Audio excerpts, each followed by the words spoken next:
리플 분석 시작하겠습니다. 일단 이번 영상에서는 제가 오전에 말씀드렸던 단기적인 부분과 그리고 제가 좀 이전에 이 급락이 나오기 이전에 좀 중요하게 강조 다른 코인이랑 좀 같이 비교를 하면서 강조드렸던 부분 다시 한번 더 좀 말씀을 드려보도록 하겠습니다. 영상 끝까지 시청해 주시면 감사하겠습니다.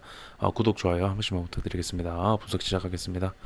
일단 지금 보시면은 리플 일봉입니다.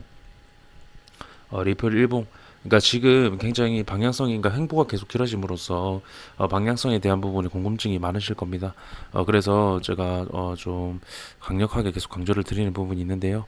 일단 큰 채널 안에 작은 채널이 있다 말씀을 드렸습니다. 근데 단 한 번도 이탈이 나오지 않았던 그런 아주 강력한 지지라인이었습니다. 근데 이탈이 나왔다라는 겁니다. 그리고 이탈이 나왔다. 그리고 그 구간에 대한 다시 반등이 이루어지면서 이탈 이후에 반등이 이루어지면서 강력한 저항이 확인이 됐다라는 겁니다. 일단 그게 제가 강력한 하락 요소 한 가지라고 말씀드렸고요. 확인이 됐기 때문에 그 구간에서 멀어지는 움직임이 나올 거다. 제가 리테스트는 결국에 이때도 마찬가지고 결국에 멀어지는 움직임이 나온다. 어떤 움직임이 나와도 멀어질 거다. 그렇게 강조를 좀 드렸죠.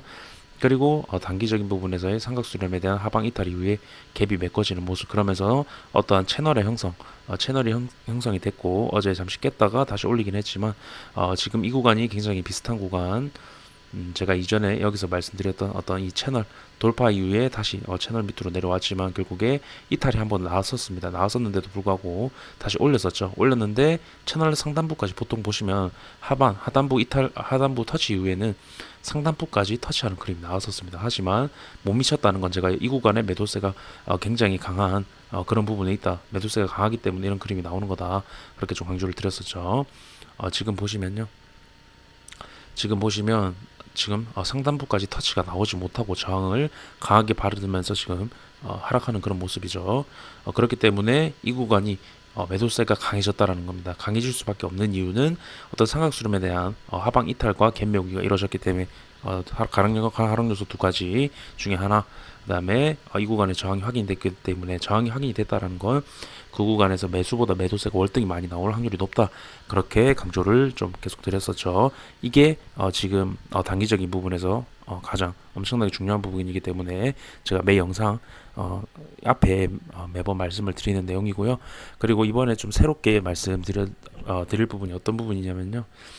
제가 0.8달러 위에 있을 때, 이 급등이 나왔을 때 결국에는 급락하는 그림이 나오면서 결국에 급등을 만들어냈던 시가 0.47달러를 깨는 그림이 나올 거다. 결국에 이런 흐르는 그림이 나오면서 이렇게 빨리 빠져도 돼? 라는 생각이 들 정도로 빨리 빠지면서 결국에 시가를 깰 거다. 그렇게 강조를 드렸었는데요. 그렇게 강조를 드렸던 이유가 뭐냐면요. 제가 이 구간에 갭이 있다라고 말씀을 드렸습니다. 이 구간이 갭이 있었는데 결국에 갭을 메꿀 때는 제가 뭐 어떤 호재나 급등으로 강하게 메꾸는 경우가 많다. 그렇게 강조를 드렸는데요. 결국 갭을 메꿨기 때문에 제가 이때 결국에는 급락할 거다라고 봤고요. 이것만 봐서 판단한 게 아니고요. 고점에서 나오는 어떤 매도 형태 그리고 급등 추세의 이탈 여러 가지를 봐서 그렇게 말씀을 드렸던 거고요. 그래서 그렇게 좀 갭 메우기는 결국에 더 큰 하락을 하기 위한, 아까도 어떤 삼각수렴의 하방 이탈이 위해 갭, 결국에 하락 요소라고 말씀드렸죠. 결국에 이러한 급등 이유, 갭을 메꾸는 급등 이유는 결국에 급락이다. 그렇게 강조를 드리면서 제가 지금 보시면 그때 제가 0.8달러 위에 있을 때 스토리지랑 이제 갈라코인이 대표적인 그런 코인이다. 굉장히 비슷하게 움직일 거다. 그렇게 좀 강조를 드렸었는데요. 제가 갈라코인 같은 경우도 여기에 헤드앤숄더에 대한 갭이 있다 말씀을 드렸죠. 근데 갈라코인 같은 경우에 악재를 한번 터트린 이후에 밑으로 한번 빼고 그 다음에 이 구간에 갭이 발생을 했고요. 그 다음에 이런 식으로 강력한 호재로 강하게 메꾸면서 결국에는 호재로 메꿨긴 하지만 이런 식으로 흐르는 그림이 나왔다. 그래서 리플도 지금 마찬가지다라고 말씀을 드렸습니다. 리플도 결국에는 또 호재로 강하게 메꾸고 결국에는 급락하는 형태가 나올 거다. 갭을 메꿨기 때문에 결국에 더 큰 하락을 하기 위한 움직임이라고 계속 강조를 드렸었죠. 그래서 결국에 갈라코인 같은 모습이 나올 거다. 하지만 갈라코인보다 굉장히 급격하게 메꿨기 때문에 갈라코인은 어떻게 보면 이렇게 좀 느리게 이제 천천히 밑으로 빠지는 그림이 나왔다면 결국에 리플은 스토리지처럼 스토리지도 제가 말씀을 드렸던 게 이 추세에 대한 갭이 있었는데 결국에 그 갭을 메꿨기 때문에 제가 스토리지도 이때 급락할 거다 그렇게 강조를 드렸었습니다.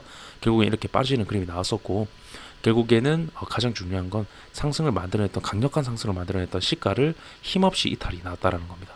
그래서 이러한 모양이랑 비슷하게 흘러갈 가능성이 높다. 그렇게 리플도 위에서 계속 강조를 드렸는데 지금 보시면 여전히 상승을 만들어냈던 시가를 깨지 못했죠. 0.47달러 부근입니다. 아직 0.5달러 위에 있죠. 제 관점은 아직 시가를 깨지 않았기 때문에 아직도 하방의 압력이 계속 가해지는 부분에 있다. 일단 제가 큰 부분을 이렇게 베이스를 잡고 말씀을 드리는 거고요. 거기서 나오는 단기적인 부분에서도 여전히 중요한 지지 구간에 대한 이탈, 그리고 제가 계속 강조드리는 이런 하락 요소 두 가지가 있다라는 겁니다. 그렇다는 건 결국에 제 관점은 강력하게 하락을 보고 있다라는 거고, 지금 나오는 형태들이 결국에는 강력한 하락 요소로 지금 형성이 돼 있다라는 겁니다. 제가 그래서 결국에는 이런 급락이 나올 건데, 지금 보시면 제가 계속 강조를 드리는 게 이게 갭 메우기 물량 털기 봉이라고 제가 계속 말씀을 드리는데요. 그래서 이런 그림이 나오는 게 전혀 이상하지 않고, 제가 이전부터 이런 그림이 나올 거다라고 계속 위에서 강조를 드렸었습니다. 근데 아직 시가도 깨지 못한 상태입니다. 그렇기 때문에 여기서, 그러니까 이렇게 급등 이후에 제가 계속 강조를 드리는 게 결국에 눌림목이라고 생각을 하실 수도 있고, 결국에 이 구간에서 지지를 많이 받았기 때문에 바닥 구간이라고 생각을 하실 수 있는데, 제 관점은 정반대라고 계속 강조를 드렸죠. 결국에 물량털기 봉은 갭 메우기 봉은 결국에 상승을 만들어냈던 구간을 더 강하게 깨기 위한 어떠한 힘모으기 과정이라고 말씀을 드립니다. 그래서 이 구간이 강하게, 그러니까 지지를 많이 받았던 구간이라고 하더라도 계속 흘러내리는 그림이 나와도 전혀 이상하지 않다. 스토리지도 보시면은 계속 흘러내렸죠. 갈라코인도 보시면은 계속 흘러내렸습니다. 시가 다 깼죠. 그렇기 때문에 리플도 그렇게 될 거다라는 게 제 관점이고요. 결국에는 단기적인 부분에서도 이런 모습이 보이지만 어떤 큰 모습에서도 제가 위에서 계속 강조드렸던 부분, 결국에는 제 관점대로 이렇게 하락이 나왔었고 여전히 하방이 가해질 수 있는 자리인데도 자리이고요. 그 다음에 추가적으로 단기적으로 어떤 큰 채널에 대한 강력한 지지를 받았던 구간에 대한 이탈, 그 다음에 거기서 리테스트, 아까 두 가지 요소 말씀드렸죠. 그렇기 때문에 제 관점은 여전히 강력한 하락 시그널로, 이미 강력한 하락 시그널은 어떤 큰 부분에서는 이미 나왔고요. 그리고 단기적인 부분에서도 지금 나왔기 때문에 제가 이렇게 강조를 드린다는 점, 그렇게 좀 알아주시면 감사하겠습니다. 여기서 분석 마치도록 하겠습니다. 감사합니다.